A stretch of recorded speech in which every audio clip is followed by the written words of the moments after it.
พอได้เนี่ยก็เลยกลายเป็นสังคมก้มหน้าไปเหี้ยอยู่ที่ไหนก็ก้มหน้าก้มตาฟังอ่านพอสื่อตั้งหลายประเดี๋ยวนี้เฮายกโทรทัศน์ยกอ่านวิทยุเอามาอยู่ในอยู่ในโทรศัพท์มือถือกันหมดละเนาะตึงวันนี้ตื่นเจ้าขึ้นมาสดาญาติโยมทั้งหลาย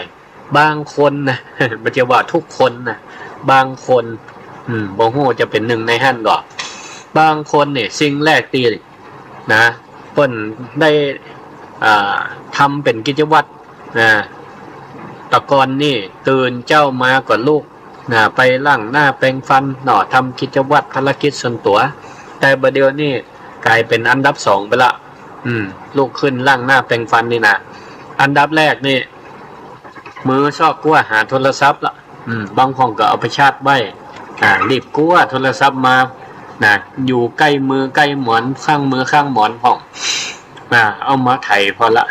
1พอเวลากี่โมง2พอมีไผตักมาห้องในกลุ่มไลน์ไผตักสวัสดีวันจันทร์อังคารห้องหรือบางทีเฮาเนี่ยรีบตักไปก่อนกว่าบ่ได้เป็นที่1บางห้องก็เปิดพอข่าวสารเปิดพอความเคลื่อนไหวของเพื่อนฝูงหรือบางทีก็พอว่าตักว่านี่แต่คืนนี่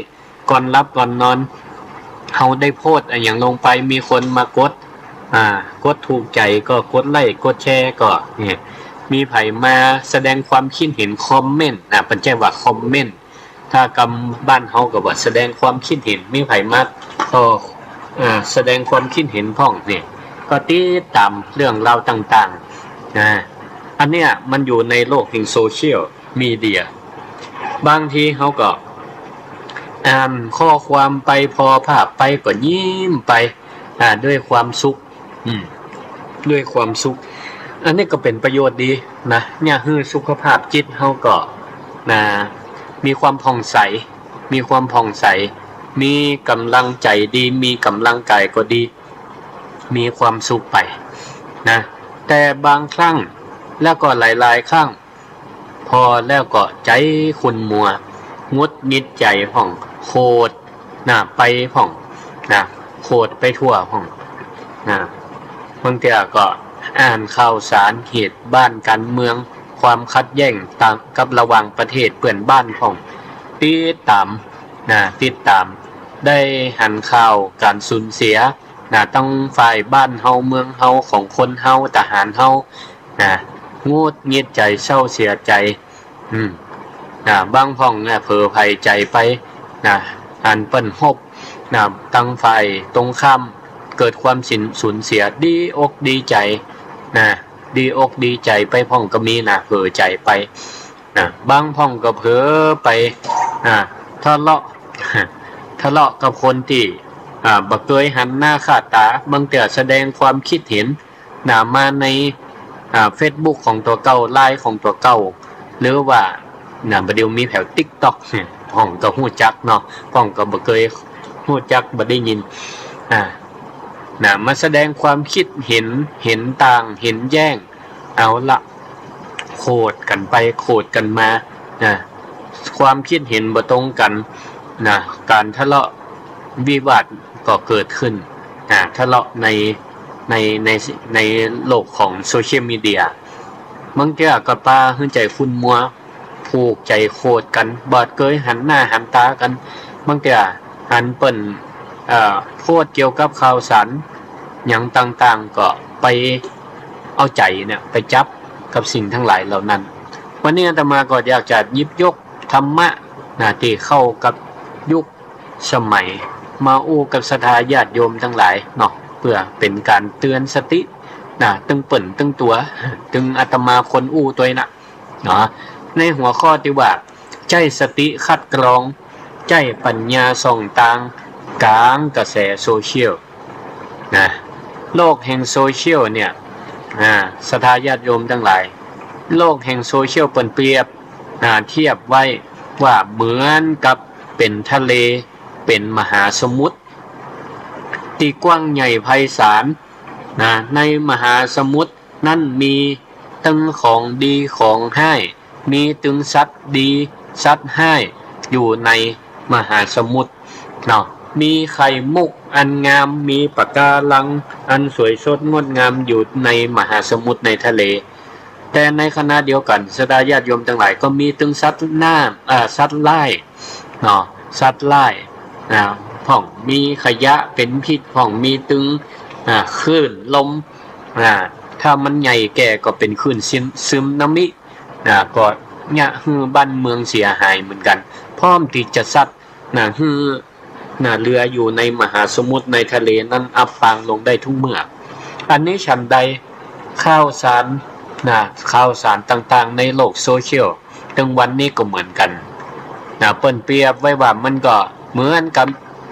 ทะเลข้อมูลเป็นมหาสมุทรเป็นทะเลข้อมูล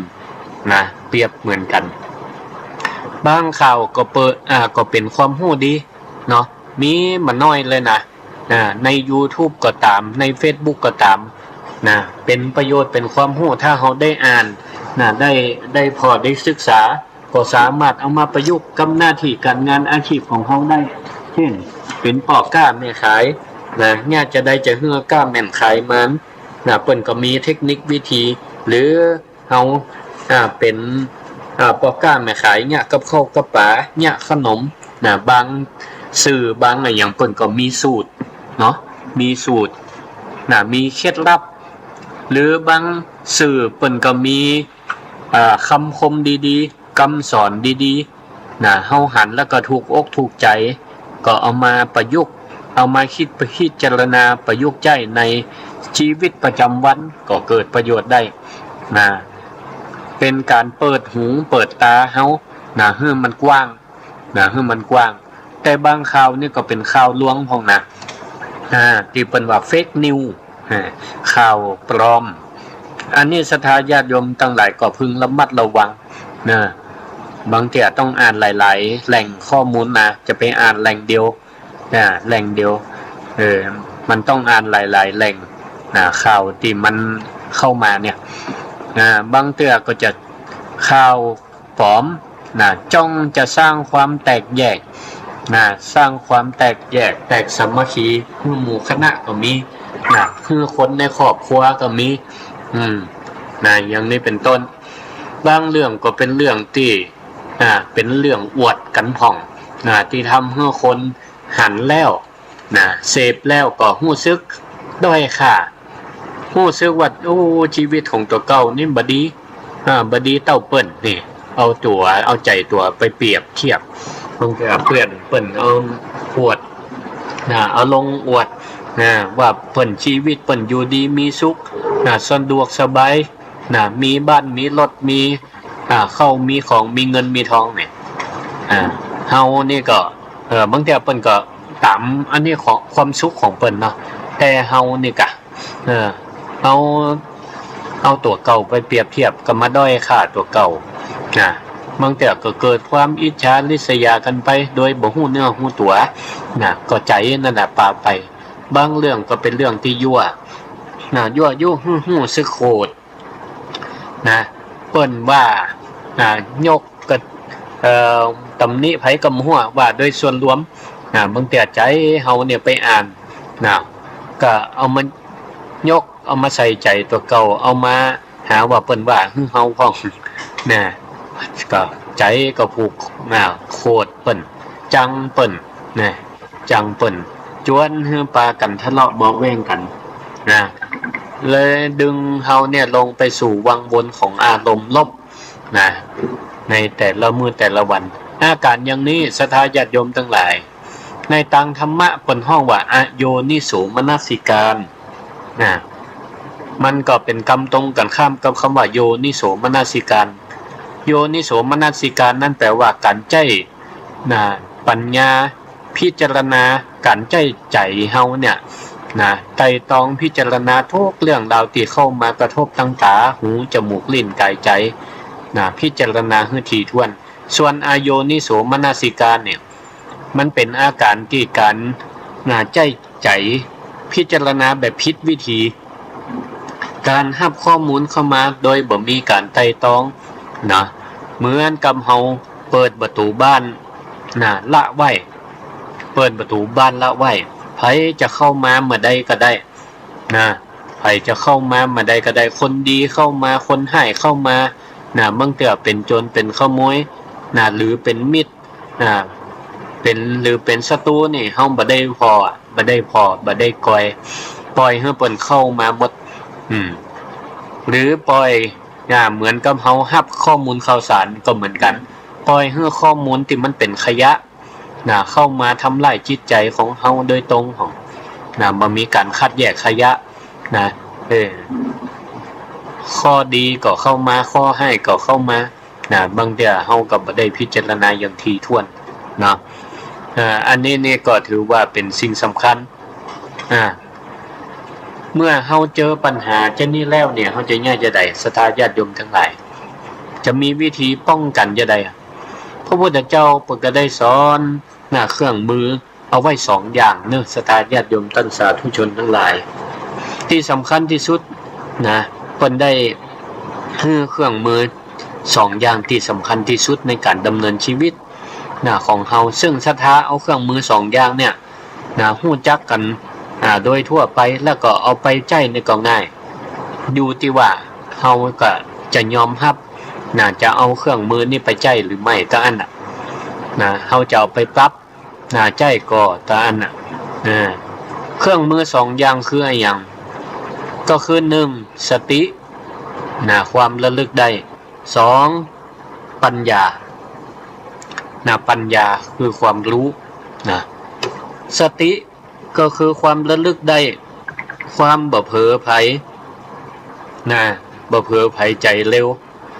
ศรัทธาญาติโยมทั้งหลายลองนึกถึงภาพพอเนอะจิตใจของเฮานี่ก็เหมือนบ้านใจของเฮาเหมือนบ้านทวารหรืออายตนะตั้ง6หรือทวารตั้ง6นี่ก็เหมือนก็เป็นประตูบ้านอายตนะทั้ง6ก็คือทวารทั้ง6เหมือนประตูบ้านประตูบ้านของเฮานี่มี6ช่อง6บาน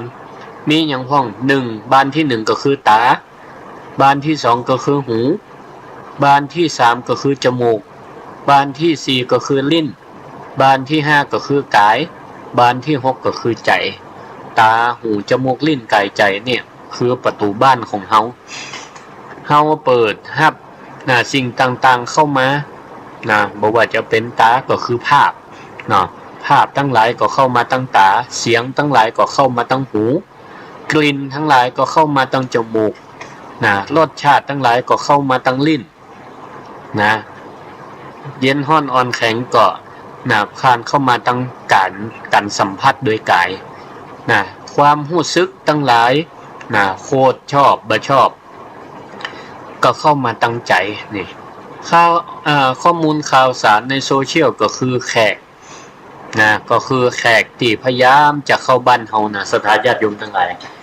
ข้อมูลข่าวสารทั้งหลายที่เฮาอ่านก็ดีได้ยินก็ดีเนี่ยถึงวันเนี้ยส่วนมากมันก็จะเข้ามาตั้งตาก็ตั้งหูเฮาเนี่ยข้อมูลโซเชียลมีเดียที่เป็นเข้ามาตั้งผ่านเครื่องมือโทรศัพท์มือถือก็ดีวิทยุโทรทัศน์อย่างวิทยุก็ตอนนี้ศรัทธาญาติโยมทั้งหลายที่ฟังรายการศิริธรรมกับเมืองยุ่มเดียวเนี้ยเสียงที่เข้าตั้งหูศรัทธาญาติโยมทั้งหลายก็เป็นข้อมูลอันหนึ่งเป็นข้อมูลธรรมะเข้ามาตั้งหูศรัทธาญาติโยมทั้งหลายทีนี้พอเข้ามาแล้วศรัทธาญาติโยมทั้งหลายเนี่ยจะได้เขาก็ใช้เครื่องมือ2อย่างนี่แหละในการคัดกรองก่อนเพิ่นห้องว่าคัดกรองกลั่นกรองก็คือสติสติกับปัญญาสติก็คือเปรียบเหมือนยามเฝ้าประตูให้มันไปอยู่เฝ้าประตูตั้งตาให้ไปเฝ้าอยู่ประตูตั้งหูจมูกลิ้นกายใจให้สติแบ่งเป็นยาม6คนด้วยกันไปอยู่เฝ้าประตูตาหูจมูกลิ้นกายใจแล้วที่นี่ก็เป็นยามที่มีความรับผิดชอบไม่ใช่ยามรับเว้นก็ไม่ได้ละ ปล่อยให้คนเข้ามาบ้านนะบ่ฮู้เรื่องฮู้ราวยามนี่ต้องห้ามรับยามนะต้องมีสตินี่แหละนะเป็นตัวกำกับเวลาเฮาไถหน้าจอ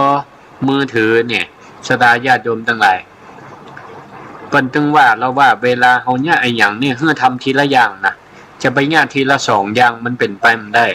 เหมือนกับสดาญาติโยมทั้งหลายนะถ้าเฮาทำไอ้หยังนะทำอย่างการฟังเนี่ยมันบ่สามารถจะแยกฟัง2อย่างได้พร้อมกันนะฟังธรรมะตัวแล้วไปฟังสิ่งอื่นตัวนี้ทำได้แต่ถ้ากายเคลื่อนไหวทำไปตัวแล้วหูฟังธรรมะไปตัวอันนี้ยังพอทำได้อยู่นะยังพอทำกันได้อยู่ศรัทธาญาติโยมทั้งหลายก็เหมือนกันเนาะเวลาเอาโยกโทรศัพท์ขึ้นมานี่นะประเดี๋ยวให้จังเล่นโทรศัพท์นะไถโทรศัพท์ใจมือเขี่ยไปนี่นะเขี่ยไปเรื่อยๆพอเฮาเนี่ยเขี่ยไปพอสิ่งต่างๆที่มันอยู่ใน Facebook นะอยู่ในสื่อต่างๆนะบางทีเฮาไปหันข้อความนะที่มันลงโพสต์เอาไว้ถ้าเฮาบ่มีสตินะบ่ใจยาม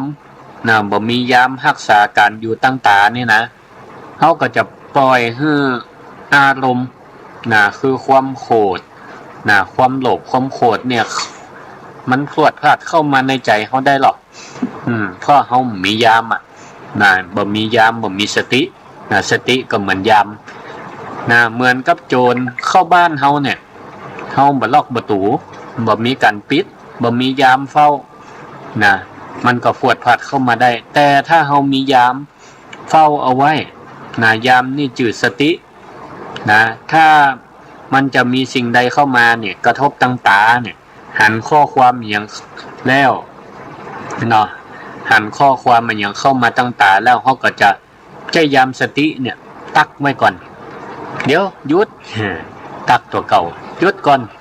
อันนี้เรื่องอะไรหยังนี่เราต้องมีสติในการรับรู้นะแค่การหยุดนะหยุดกึดเพียงแค่เสี้ยววินาทีเดียวนะศรัทธาญาติโยมทั้งหลายการทำงานของสติเนี่ยมันก็จะสร้างช่องว่าง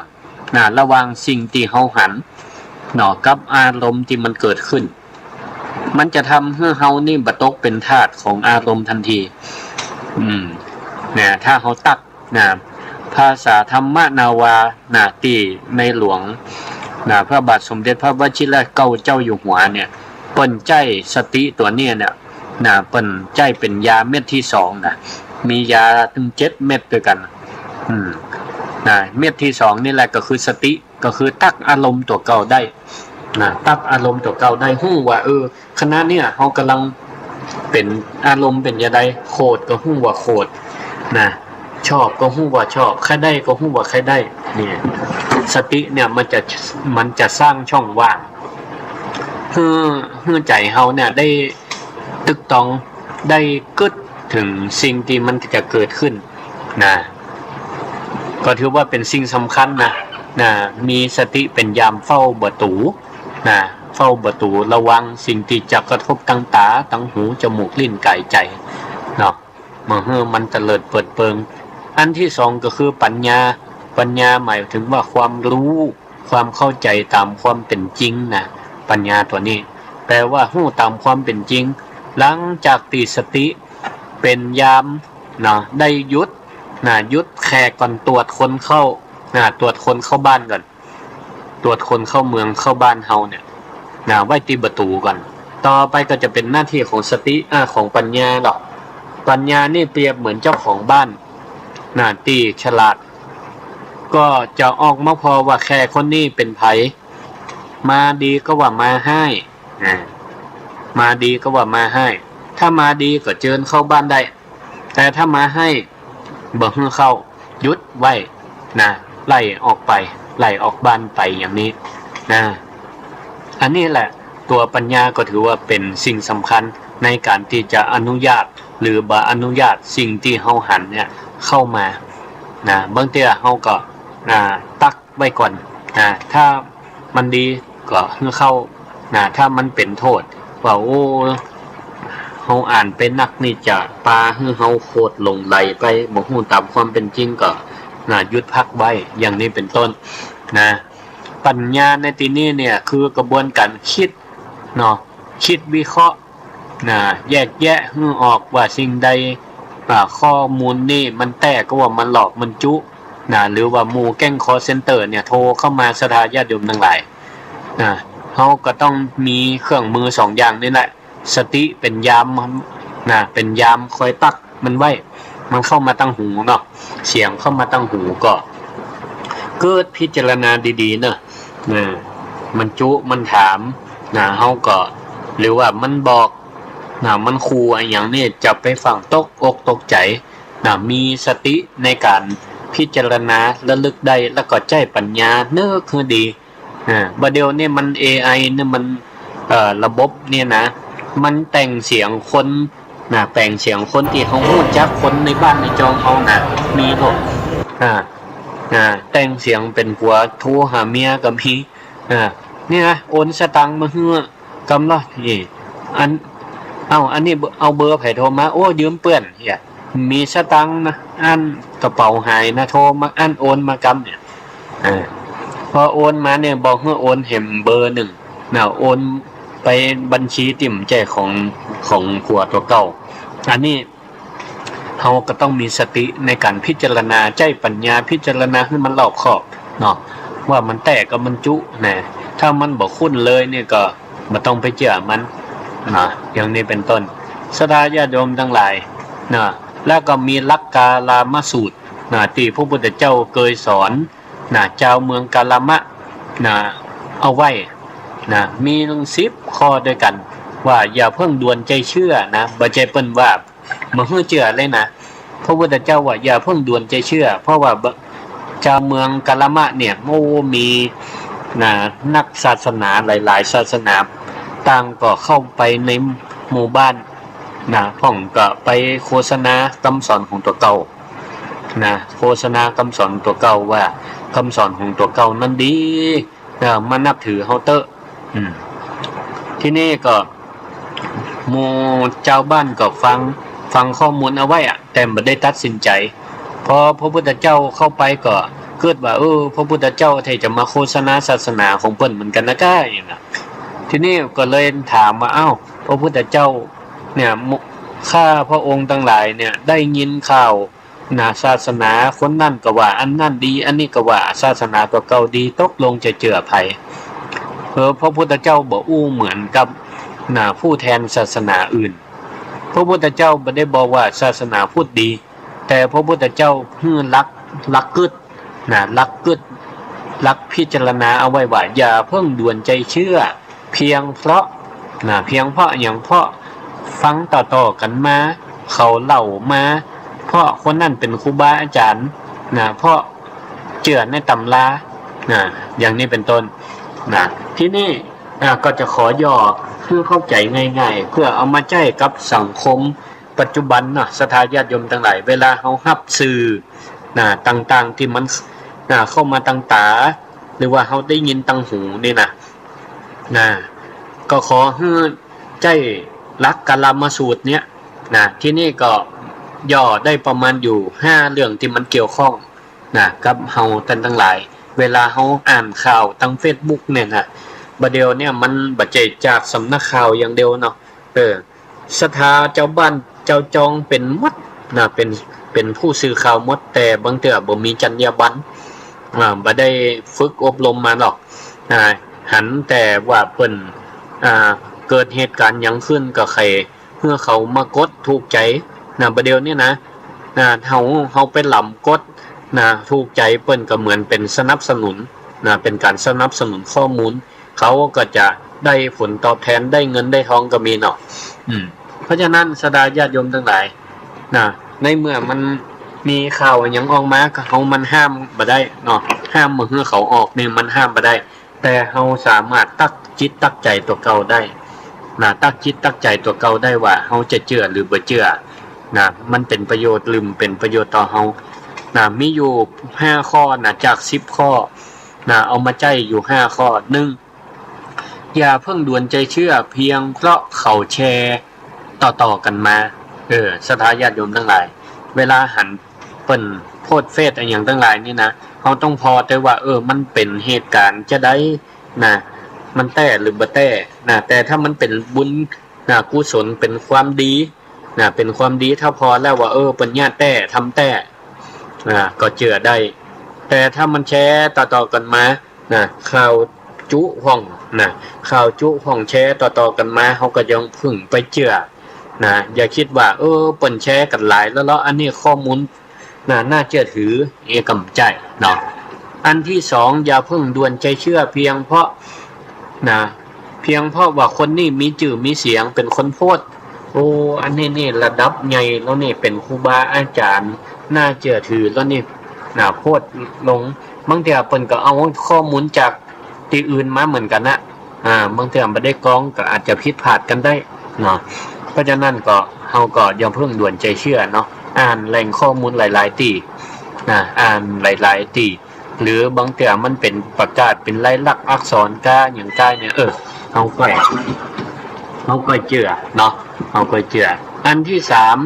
อย่าเพิ่งด่วนใจเชื่อเพียงเพราะว่ามันเป็นข้อมูลจากแหล่งข่าวที่เฮาชอบแหล่งข้อมูลที่คนที่เฮาชอบเฮาชอบบางเทื่อมันก็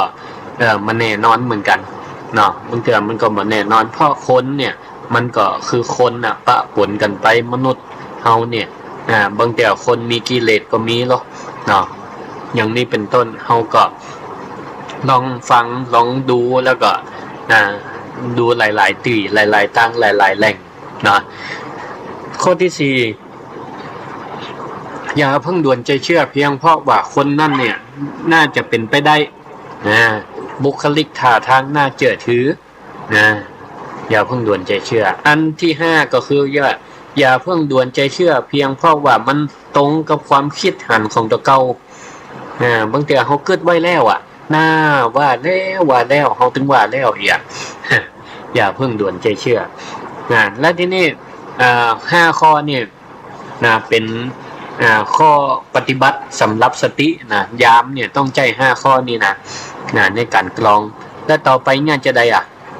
สอบสวนไต่ตองพิจารณาด้วยตัวเองก่อนว่าเรื่องนี้เนี่ยเมื่อเขาเชื่อแล้ว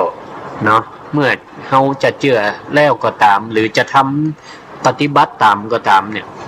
มันจะเป็นประโยชน์หรือว่ามันเป็นโทษอย่างเช่นเปิ่นบอกสูตรเนี่ยขนมกับอาหารกับอย่างก้าเนี่ยลองพอหลายๆสื่อหลายๆปีแต่ถ้ามันเป็นประโยชน์เท่ากับลองทดสอบกำน้อยก่อนทดสอบทำปรุงอาหารด้วยจำนวนปริมาณที่มันน้อยฮือตัวเก่ากินกับคนในบ้านในจองลองจิ้มก็เนี่ยมันล้ำก่อยลุ่มเนี่ยขายเนาะอย่างนี้เป็นต้นหรือข้าวอื่นก็เหมือนกันเนาะที่มันเข้ามาเนี่ยถ้าเฮาเชื่อแล้วมันยากฮือปลาฮือใจเฮามนหมองใจเศร้าใจเฮาก็ปฏิเสธมันไปเนาะเมื่อมันเกิดความทุกข์อกทุกข์ใจเลือกเอาที่มันส่วนดีเอาเป็นไปเพื่อความสงบก็หรือว่ามันเกิดความวุ่นวายก็ข่าวต่างๆที่เขารับเข้ามานี่นะถ้าพิจารณาแล้วหันว่ามันเป็นไปเพื่อเกิดโทษเกิดความทุกข์เกิดความวุ่นวายเขาก็ละไปจะไปเอามาแบกไว้ในจิตในใจเนาะบางทีปลาใจเศร้าหมองเป็นตุกบ่ปอปลาคือคนตั้งข้างเนี่ยพลอยโดนหางเหล็กไปตัวแต่ถ้าหรือว่ามันเป็นข้อมูลที่มันบ่น่าเชื่อถือก็ต้องไปกดแชร์แต่ถ้าว่ามันเป็นสิ่งที่มันเป็นประโยชน์สร้างความสร้างสรรค์เจริญรุ่งเรืองการเผยแผ่พระพุทธศาสนาถ้ามันเป็นข้ออัดข้อธรรมมีอ้างอิงดีมีประโยชน์ควรแชร์ต่อๆกันไปอย่างวันนี้เนี่ยได้อู้เรื่องเกี่ยวกับการใจข้อมูลตั้งสื่อโซเชียลมีเดียเพื่อเป็นประโยชน์เนี่ยประยุกต์กับธรรมะเฮาก็แชร์ต่อกันไปก็ได้ศรัทธาญาติโยมท่านทั้งหลายขอยก นะนิทานชาดกมาอู้ให้ฟังเป็นนิทานสอนใจเนาะเรื่องตู้เจ้ากับฝูงแมงมุนตู้เจ้ากับฝูงแมงมุนหรือแมงวันในสมัยพุทธกาลเนี่ยมีตู้เจ้าอยู่ตนหนึ่งไปนั่งเจริญกรรมฐานอยู่ในป่าแต่จิตใจของเปิ้นนั่นบ่สงบเพราะว่ามันมี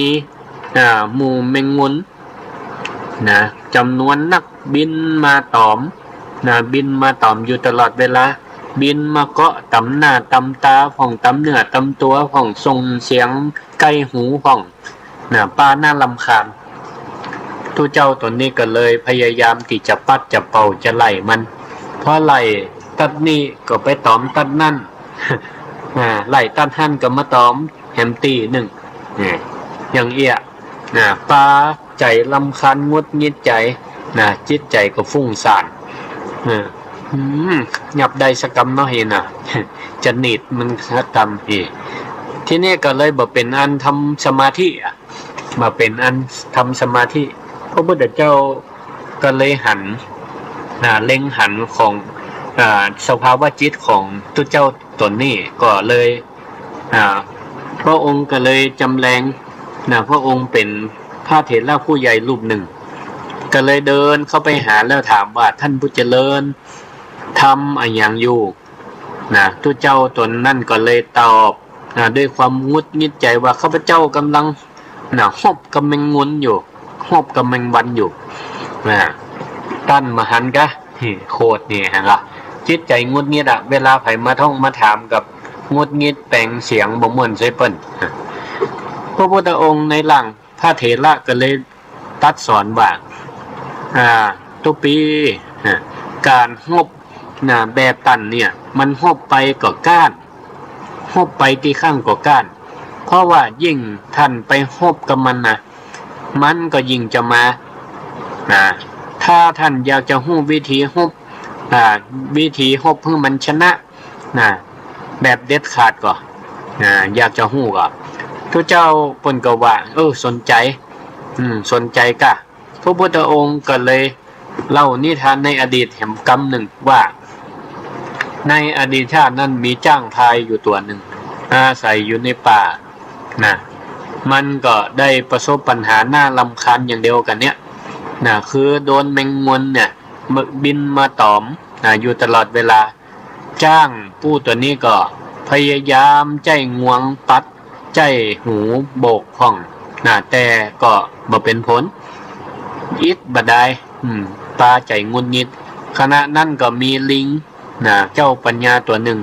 หันจ้านก็เลยเข้าไปแนะนำจ้างว่าท่านตั้นสหายจ้างเอ้ยตั้นจะมัวเสียเวลาไปสู้รบกับแมงมุนนี่หยังมีวิธีที่ง่ายกว่านี้หันสระน้ำก่อนหันสระน้ำก่อนท่านก็เดินลงไปแจกในสระน้ำนั่นกะตัวจมอยู่ในน้ำเหลือไว้กระไปงวงสำหรับหายใจก็พอเมื่อบ่มีตีหื้อเกาะเดียวแมงงนมันก็จะบินไปที่อื่นคนเดียวมันจ้างได้ฟังจ้าอันแล้วก่อนเลยว่าความคิดก็เข้าท่าดีก็เลยเดินลงไปแจกน้ำในสระตามที่ลิงแนะนำปรากฏว่าฝูงแมงงนก็บ่มีมามีตีหื้อเกาะก็เลยบินไปที่อื่นบินไปที่อื่นจ้างนั่นก็ได้มดความกังวลงุดงิดใจปะความสุขเมื่อตุปีตนนี้ตุเจ้าได้ฟังโจบก็เกิดปัญญาเข้าใจในทันทีว่าฝูงแมงมุนนี่ก็เปรียบเหมือนเรื่องเล่ากวนใจและอารมณ์ขุ่นมัวอย่างเฮาได้รับข่าวสารอย่างต่างๆหลายเนี่ยที่มันเข้ามาเนี่ยนะถ้าเป็นเรื่องบดีเนี่ยมันเหมือนแมงมุนเนี่ยมาตอมเฮา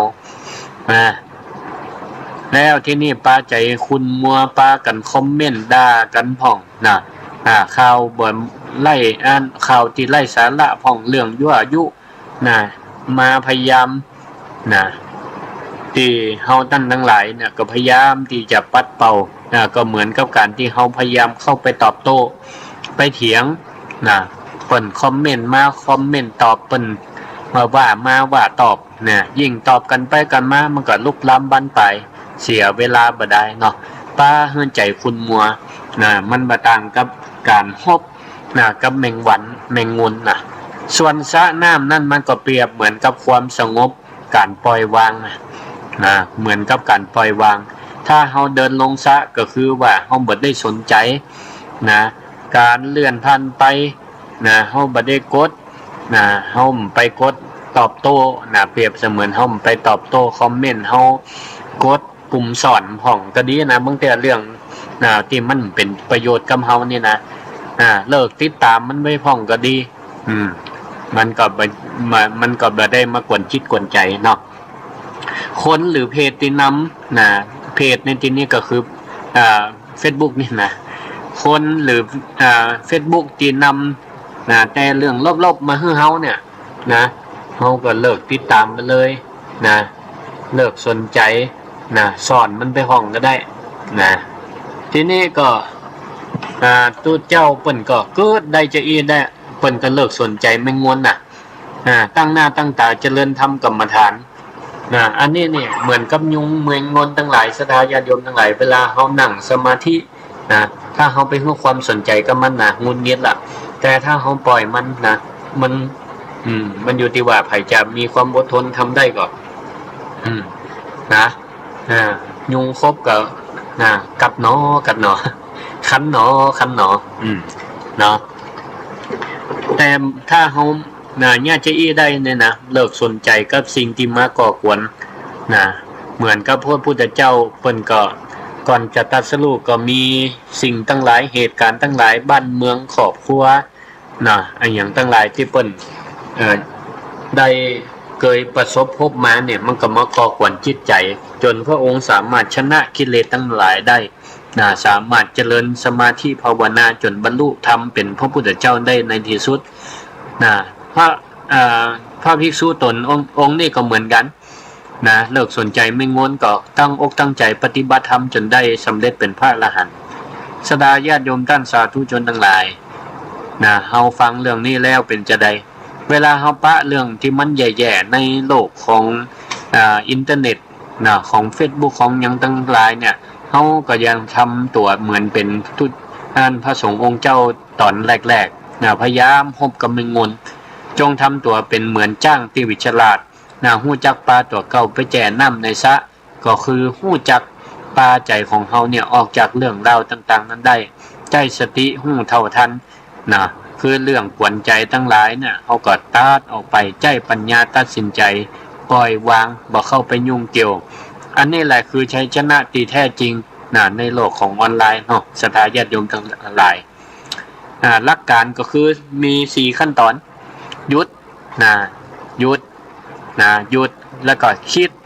ไตร่ตรองปล่อยวาง4อย่างเนี่ยหยุดก็คือ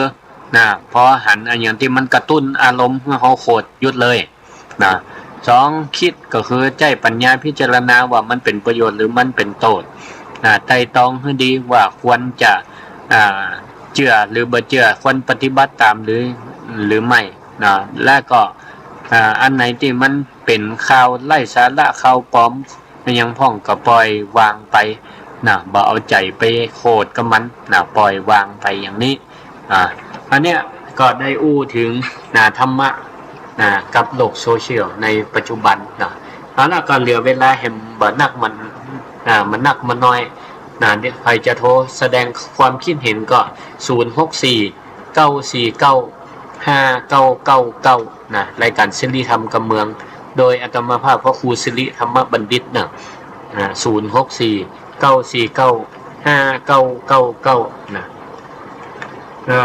ในช่วงรอสายนี่ก็ประชาสัมพันธ์ตะกี้อาจารย์พระมหาสมชาติเป็นกระจวนศรัทธาญาติโยม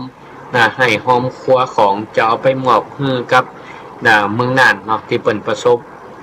น้ำท่วมกับวิไลสงฆ์นครลำปางก็จะไปกันวันที่3ใครบ่ได้ไปก็ฝากกันได้เนาะแล้วก็แห่งงานหนึ่งนั่นเปิ่น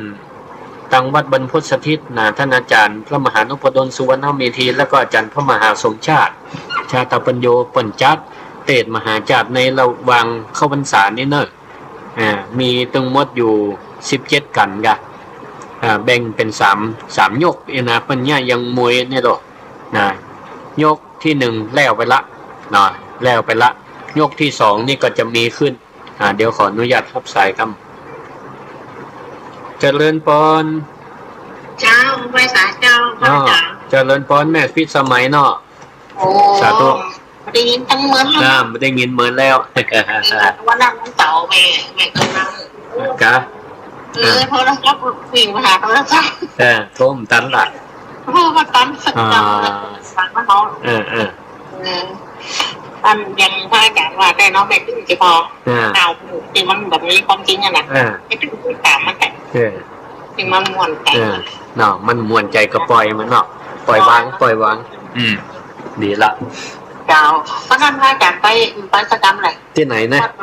วัดมันพดอ่ะไม่ได้ไปเดี๋ยวจะว่าไปยกที่2นี่กะจะไปเป็นจะท่านได้บอกเปิ่นไปว่าขอเป็นเจ้าภาพกันจุลพลกันที่กันตลกะกันจุลพลน่ะกันที่ตะเดที่6กะที่6ไปฟังด้วยกันเนอะเจ้าของแม่กันที่เดี๋ยวเฮาฟังว่านั่นก็ไปนะเจ้าดีกะเนาะฟ้ากันเนาะยก2สาธุเจริญพรสาธุเจ้า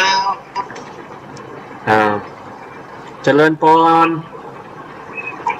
เจริญพรเนอะรับสายแล้วสาธุฟังอยู่เนาะอันนี้ขึ้นวัดไฟหินล่ะสาธุสาธุสาธุเนอะสาธุคนนิดคนน้อยโทรเดี๋ยวจะหมดเวลาละสาธุเจริญพรแม่แก้วสิงแก้วสาธุแหลมแห้งแบบว่าได้พ้นจนมาอูสถานเอาว่าน้ำท่วมมาแต่แก้เปิดออกอูสถานนากาเหมือนในออกเตียนากาจูสถากองหานากาแม่ก็ว่าน้ำทำมาแห้งเสียน้ำเดี๋ยวอันเตดมหาจารย์ยก2นี่จะไปอยู่เนี่ยไปก็โอ้ยแม่จะไปอย่างกับบ้านของเพื่อนอย่างนี้เหรอเดี๋ยวไปเอาหาเด้อการนั่งวินเลยมาอย่างนั้นโอ้เดี๋ยวหาโอกาสไปเดี๋ยวไปให้กำลังใจเนอะแม่การนั่งกับอัพจากกำลังเพื่อนอย่างนี้เลยหายบ่อยๆเนอะสาธุเนอะเจริญพรเจริญพรน้อยสาธุเนอะฟังอยู่ล่ะฟังอยู่เนอะพ่อแม่จึงฟังดีแล้วเข้าใจดีเนาะสาธุมวลธนาเนอะแม่กับมวลธนาจุนจะไปนะวันนั้นแม่ก็ไปนะล่ะสาธุเป็นกำลังใจเลยขอบคุณเนอะแม่น้อยเจริญพรอยู่ดีมีสุขเจริญพรแม่สมบูรณ์เจ้าหายเสียงเสียงหายหายเสียงก็สั่งเบิร์ไปหลายตีหลายตั้งวันนี้ว่างก็เลยเอามาออกยังอยู่วิทย์ไร้ส่งอยู่นี่ไม่ได้ปิกวัดกำเดียวนี่มันปิกบัตันสบายดีแม่สาธุเนอะขอบคุณที่โทรหากันเจริญพรเนอะเจ้าไว้ขาเจ้าขออนุญาตประชาสัมพันธ์ก่อนจะหมดเวลาแหมยก1นี่เปิ้นจะเตดมหาจัดวันที่24สิงหาเนอะมีอยู่ทั้งหมดกี่กันนี่กันที่3ธนกันธนกันวนาประเวศชูโชคจุลพลมหาพลกันกุมารเนาะ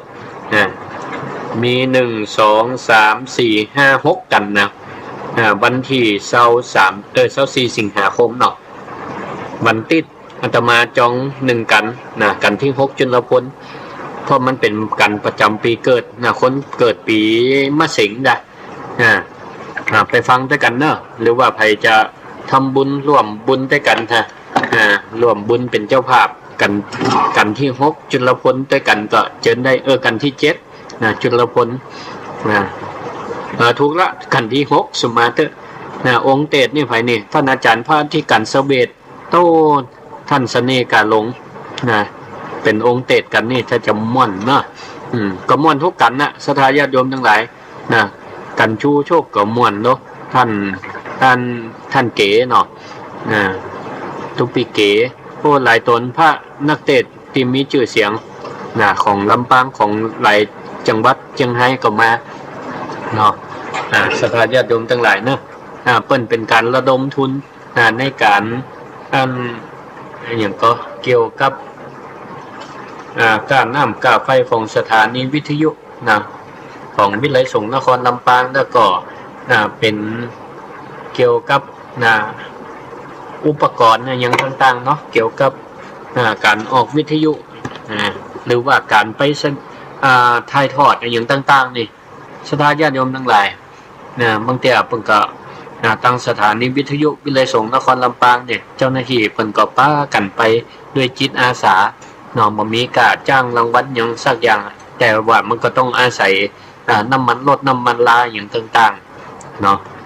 ในการไปถ่ายทอดให้ศรัทธาทั้งหลายได้ฟังขณะนี้เวลา 17 ที่นี่สถานีวิทยุเพื่อการศึกษาวิทยาลัยสงฆ์นครลำปางสถานีวิทยุกระจายเสียงบริการสาธารณะออกอากาศณอาคารเลขที่1วัดบุญยวาสวิหารถนนบุญยวาสตำบลหัวเวียงอำเภอเมืองจังหวัดลำปางทำการส่งกระจายเสียงในระบบ FM 100